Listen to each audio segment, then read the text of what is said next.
पर भारत के रुख से चीन बौखला गया है और युद्ध की धमकी दे डाली है। चीन के अखबार ग्लोबल टाइम्स में यह खबर छपी है। विदेश मंत्री सुषमा स्वराज ने यह कह दिया है कि बॉर्डर से सेना चीन को भी हटानी होगी, सिर्फ भारत ही अपनी सेना को नहीं हटाएगा।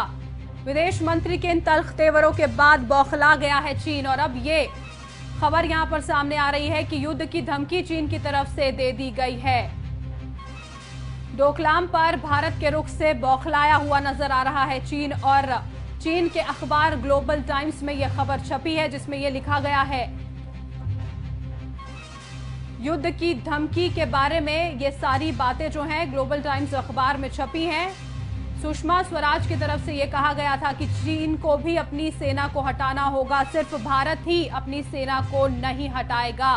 और इन तेवरों के बाद, इन तल्ख तेवर के बाद अब यहां पर चीन बौखलाया हुआ नजर आ रहा है। एक के बाद एक अलग अलग तरह की धमकियां और संदेश चीन की तरफ से लगातार देखने को मिल रहे हैं।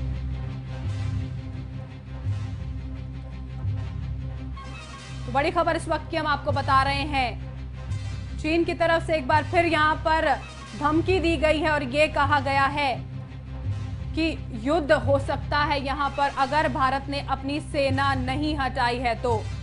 मनीष शुक्ला इस वक्त ज्यादा जानकारी के साथ फोन लाइन पर जुड़ गए हैं। मनीष, यहां पर सुषमा स्वराज ने, विदेश मंत्री ने यह बयान दिया कि दोनों ही देशों को अपनी जो सेना है वो हटानी होगी। यहां पर अब विदेश मंत्री का जो रुख देखा गया उसके बाद बौखलाया हुआ नजर आ रहा है चीन साफ साफ।